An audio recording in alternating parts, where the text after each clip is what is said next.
Hi అండి, welcome to Missamma చెప్పే కథలు. కథ పేరు ఇది ఒకందుకు మంచిదేగా. రచయిత్ర కొల్యాడ రామ్మోహనరావు గారు. ఈ కథ ఈనాడు ఆదివారం మ్యాగజైన్లో 14 అక్టోబర్ 2023లో వచ్చిందండి. ఇంకా కథలోకి వెళ్ళిపోదాము. బస్సు ఆపండి, ఇక్కడ ఎవరైనా డాక్టర్లు ఉన్నారా అని ఆదుర్దాగా ఆనందం వేసిన కేకతో గాఢ నిద్రలో ఉన్నవారంతా ఉలిక్కిపడి లేచారు. డ్రైవర్ అసంకల్పితంగా బ్రేక్ నొక్కేసరికి బస్సు కీచుమని శబ్దం చేస్తూ ఆగిపోయింది. అందరూ ఆనందం చుట్టూ మూగారు. అతని పక్క సీట్లో ఉన్న మార్కండేయులు గుండెని పట్టుకొని రొప్పుతున్నాడు. ఒళ్ళంతా చెమటతో తడిసిపోయింది. ఊపిరి అందక ఆయాసపడుతుంటే చుట్టూ చేరిన వారిని పక్కకి నెడుతూ పర్వాలేదు, విశాఖపట్నం దగ్గరికి వచ్చేశాం, మీకేమీ కాదు అంటూ మార్కండేయునికి ధైర్యం చెప్పాడు. 2 క్షణాలాగి, డ్రైవర్ గారు, డైరెక్ట్ పోనివ్వకుండా అదిగో అక్కడ కనిపిస్తున్న బ్రహ్మంగారి తోట పక్క నుంచి బస్సును పోనివ్వండి, అలా అయితే మనకు 4 కిలోమీటర్లు కలిసి వస్తుంది, అంతేకాదు అలా వెళ్తేనే ఆసుపత్రికి దగ్గరవుతుంది అని బతిమలాడుతూ అరిచాడు. కానీ అంటూ నసిగాడు డ్రైవర్. మీరు రూల్స్ గురించి రోడ్డు గురించి ఆలోచించకండి, మనిషి ప్రాణం ముఖ్యం అనేసరికి అందరూ అతనితో వత్తాసు పలికారు. డ్రైవర్ తలూపి బస్సును పక్క రోడ్లోకి మళ్లించాడు. ఆనందంతో సహా అందరూ ఊపిరి పీల్చుకున్నారు. ఎట్టకేళ్లకు బస్సు ఆసుపత్రికి చేరింది. ఆనందానికి ఆసుపత్రి యాజమాన్యంతో బాగా పరిచయం ఉండటం వల్ల అతన్ని పీచుకొతపై మార్కండేయుని ఐసీయూలో చేర్పించడం జరిగింది. సకాలంలో మార్కండేయుడిని ఆసుపత్రికి చేర్చడం వల్ల గండం గట్టెక్కింది. మర్నాడు సాయంత్రానికి కానీ అతనికి స్పృహ రాలేదు. కళ్ళు తెరవగానే ఆనందం చేపట్టుకుని కన్నీళ్లు కారుస్తూ, మిమ్మల్ని ఆ దేవుడే పంపాడండి. బస్సు ఎక్కిన దగ్గర నుంచి మీరు స్నేహపూర్వకంగా నాతో మాటలు కలుపుదామని ప్రయత్నిస్తుంటే నేనే పొగరుతో పట్టించుకోలేదు. ఎంత తప్పు చేశానో ఇప్పుడు తెలుస్తోంది. ఈ రోజుల్లో మీలాంటి వారెవరైనా ఉంటారా అన్నాడు. అయ్యో, దాందేముందండి, నా స్థానంలో మీరున్నా అదే పని చేసేవారు కదా అన్నాడు. లేదు, మీ స్థానంలో నేనుంటే అలా పట్టించుకునేవాడిని కాదు. నాకెందుకు వచ్చిన ఇబ్బంది అనుకుంటూ సీటు మారిపోయేవాడిని. ఈ లోకంలో నాలాంటి స్వార్థపరులే ఎక్కువ అన్నాడు. సర్లే, అది వదిలేయండి, మీరిప్పుడు బాగున్నారు కదా, మీ వాళ్లకు ఈ విషయం తెలియజేయాలి అనగానే అతని భార్య మహాలక్ష్మి నంబర్ ఇచ్చి, వాళ్ళు చార్ధమ్ యాత్రకు వెళ్లారు, అక్కడ సిగ్నల్ ఉంటుందో లేదో అన్నాడు సంశయపడుతూ. ఆ మాట వినగానే ఆనందం గుండె గుబేలు మంది.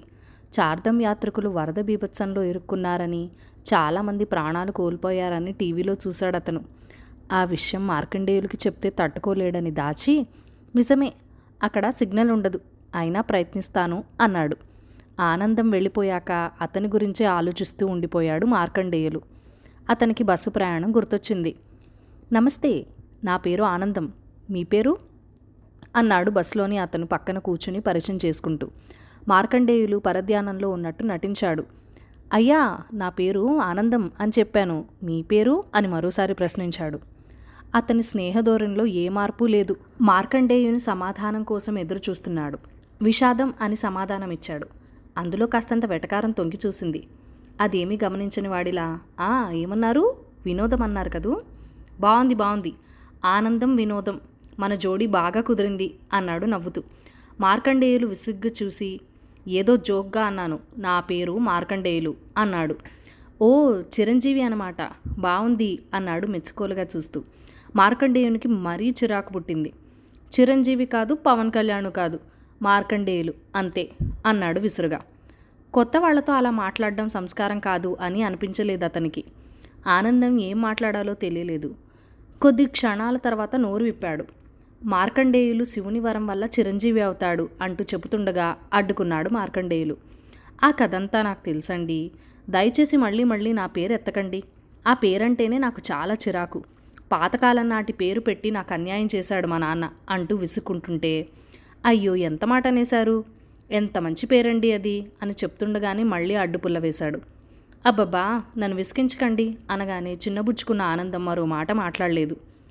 ఎవరితోనూ మాట్లాడకుండా ముంగిలా కూర్చోవడం ఆనందానికి కష్టంగా ఉంది. కబుర్లు చెప్పుకుంటూ ఎంత దూర ప్రయాణమైనా అవలీలగా చేసేయడం అతనికి అలవాటు. ఎప్పుడూ అలాగే జరిగేది. ఇలాంటి ఘటన తగలడం ఇదే మొదటిసారి. అయినా అతను నిరాశపడలేదు. పోనీ వేరే ఏదైనా టాపిక్ మారిస్తే ఉపయోగం ఉంటుందేమో అన్న ఆలోచన వచ్చింది. సినిమాల ప్రవర్తన ఎత్తాడు, రోడ్డు మీద కనిపిస్తున్న బ్యానర్లను చూపిస్తూ. పెద్దగా స్పందన లేదు. తర్వాత రాజకీయాల గురించి మాట్లాడాడు. కాస్త కదలిక కనిపించింది. ఏవో 2, 3 మాట్లాడాడు. కోట అయిపోయినట్లుంది.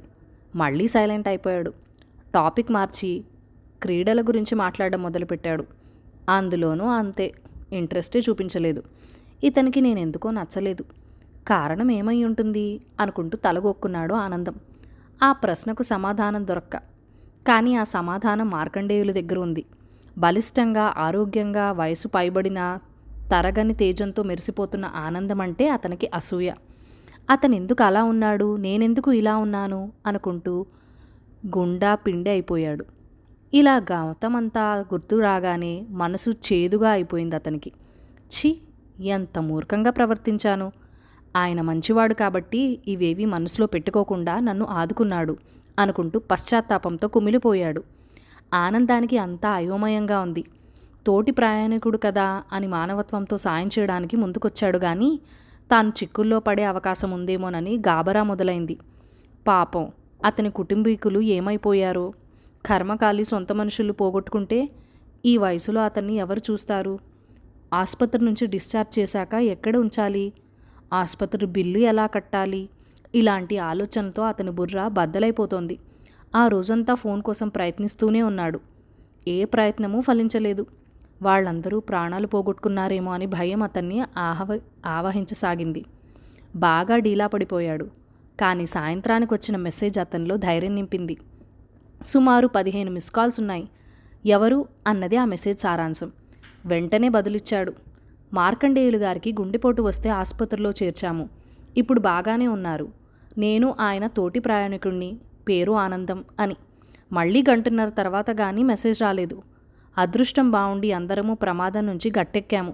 కానీ ఎప్పుడు తిరిగి వస్తామో చెప్పలేము. మీరు ఆయన్ని కాస్త కనిపెట్టుకుని ఉండండి. వీలు కుదరగానే ఆసుపత్రి బిల్లు పంపించేస్తాం అని మెసేజ్ వచ్చింది. అప్పటికి కానీ అతను కుదుట పడలేదు. మీరు గాబరా పడతారని అసలు విషయం చెప్పకుండా దాచాను. చార్దంలో వరదలు ముంచెత్తాయి. అయితే మీ వాళ్ళంతా క్షేమంగా ఉన్నారని సందేశం వచ్చింది. ఫోన్ మాత్రం కలవడం లేదు. ఈరోజు మిమ్మల్ని డిశ్చార్జ్ చేస్తున్నారు. కొన్ని రోజుల పాటు కదలకుండా విశ్రాంతి తీసుకోవాలని చెప్తున్నారు.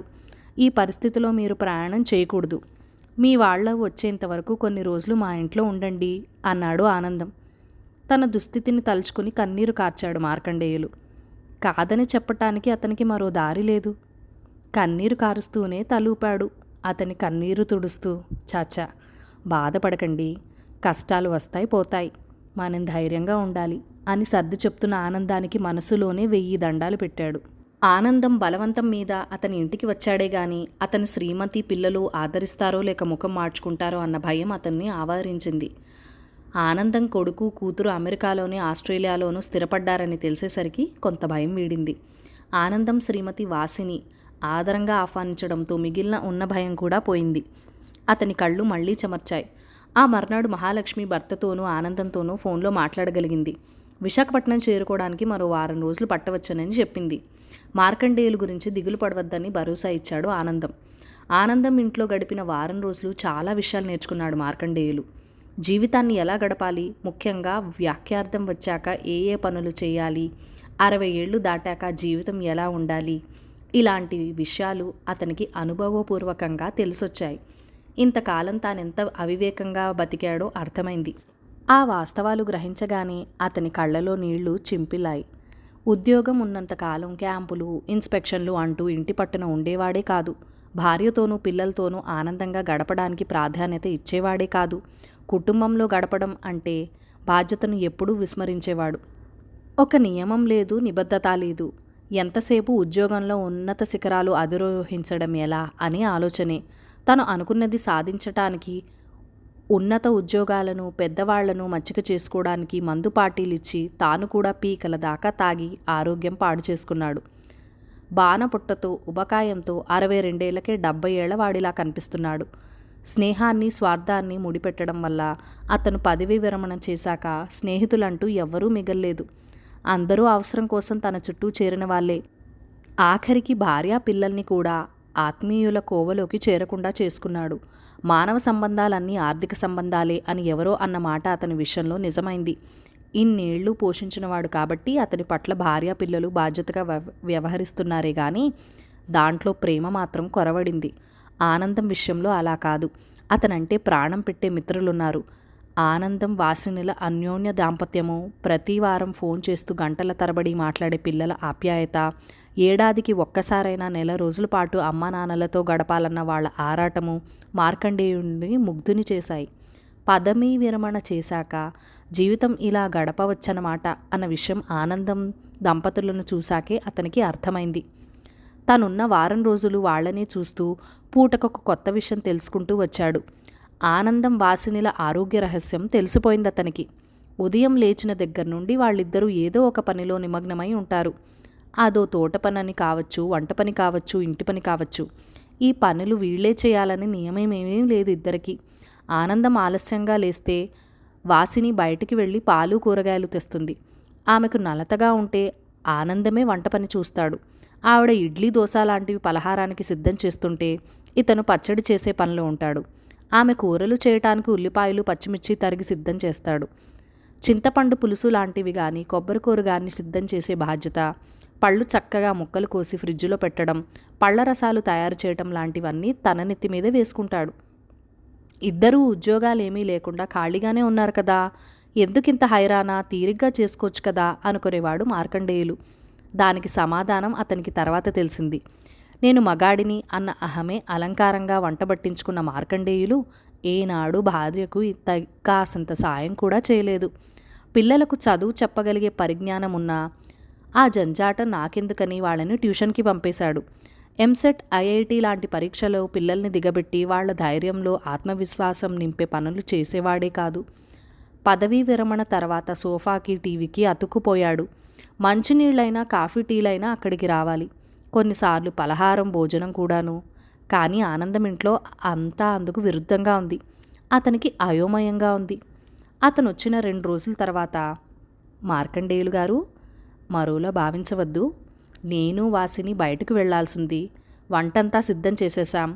మా పనిపిల్ల మాలతి వడ్డిచ్చేస్తుంది. మీకు చెప్పడం మరిచాను.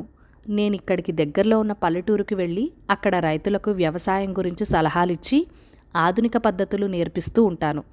గతంలో గడిచిన అనుభవం ఇలా అయినా ఉపయోగపడితే 4 గింజలు అదనంగా పండించవచ్చు కదా. మా వాసిని అక్కడే ఉన్న ప్రభుత్వ పాఠశాలలో పిల్లలకు ఇంగ్లీషు, లెక్కల పాఠాలు చెప్తూ ఉంటుంది. ఊరికే ఇంట్లో ఉంటే ఏం తోస్తుంది. సాయంత్రం 4 వరకు మాకిదే కాలక్షేపం. మీకక్కడ అలవాటు కావడానికి 2 రోజులు నాగా పెట్టాం. ఇక బాగుండదు. వాళ్ళు మా కోసం ఎదురు చూస్తూ ఉంటారు. మీరేమీ అనుకోవద్దు, మిమ్మల్ని వదిలేసి వెళ్ళిపోతున్నామని. ఉచితంగా చేసే సేవైనా నిర్లక్ష్యం ఉండకూడదు కదా. టీవీ, ఏసీ లాంటి సౌకర్యాలన్నీ వాడుకోండి. ఇది మీ ఇల్లే అనుకోండి. మమ్మల్ని మాత్రం క్షమించేయండి అంటూ చేతులు జోడిస్తున్న ఆనందం వైపు చూస్తూ ఉండిపోయాడు, మాటా పలుకు లేకుండా. ఉద్యోగ విరమణ చేశాక నేను ఏ పని చేయాల్సిన అవసరం లేదు. భారీగా పెన్షన్ వస్తుంది. బోల్డంత డబ్బు గడించాను. ఇన్నాళ్ళు గాడిదలా చాకరీ చేసి అలసిపోయాను కదా. ఇప్పుడు చక్కగా విశ్రాంతి తీసుకుంటాను. ఇక చేయడానికి మాత్రం ఏముంది అనుకుంటూ బతికేస్తున్న మార్కండేయులకి కళ్ళు తెరుచుకున్నాయి. ఛా, నాది ఒక బతికేనా. ఇంతవరకు ఏదో వయసు ఉంది కాబట్టి ఎలాగోలా నెట్టుకొచ్చేశాను. ఇప్పుడు వచ్చిన బాధలు అధిగమించాలన్నా, ఆరోగ్యం ఉండాలన్నా చురుగ్గా ఉండాలి. ఏదో ఒక పనిలో నిమగ్నమై ఉండాలి. సమాజానికో కాస్తో కూస్తో సేవ చేయాలి. అప్పుడే శారీరక ఆరోగ్యమే కాక మానసిక ఆరోగ్యం కూడా మెరుగుపడుతుంది. ఏ పని పాట చేయకుండా సోమర్లా ఉండిపోతే ఒక నిరర్ధకమైన వస్తువులా మిగిలిపోతాను. ఎందుకు పనికిరాని వాడన్న ఆలోచనతో కుంగిపోతాను. నాకు ఆనందం గారికి ఉన్న తేడా ఏమిటో ఇప్పుడు తెలుసుంది అనుకున్నాడు. భూమి మీద ఇంతమంది ఉండగా తనకే ఎందుకొచ్చింది గుండెపోటు అని తెగ బాధపడిపోయే మార్కండేయులకి తనకొచ్చిన గుండెపోటు ఇప్పుడొక వరంలా తోచింది. ఏ ఉద్దేశంతో అన్నారో ఆనందం గారు మార్కండేయులు అంటే చిరంజీవి అని, ఆయన చలవ వల్లే బతికి బట్టకట్టానేమో.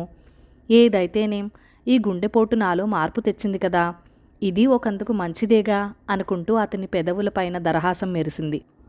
ప్రశాంతంగా కళ్ళు మూసుకొని ఇక పైన తను ఎలా జీవించాలా అన్న విషయం గురించే ఆలోచిస్తూ ఉండిపోయాడు. కథ సమాప్తం. ఈ కథ మీకు నచ్చినట్లయితే కనుక లైక్ చేయండి, షేర్ చేయండి, మన ఛానల్ని సబ్స్క్రైబ్ చేసుకుని మీ సపోర్ట్ ఇవ్వండి. మీ అమూల్యమైన ఫీడ్బ్యాక్ నాతో కామెంట్ సెక్షన్లో షేర్ చేసేసుకోండి. Thank you for watching. Bye bye.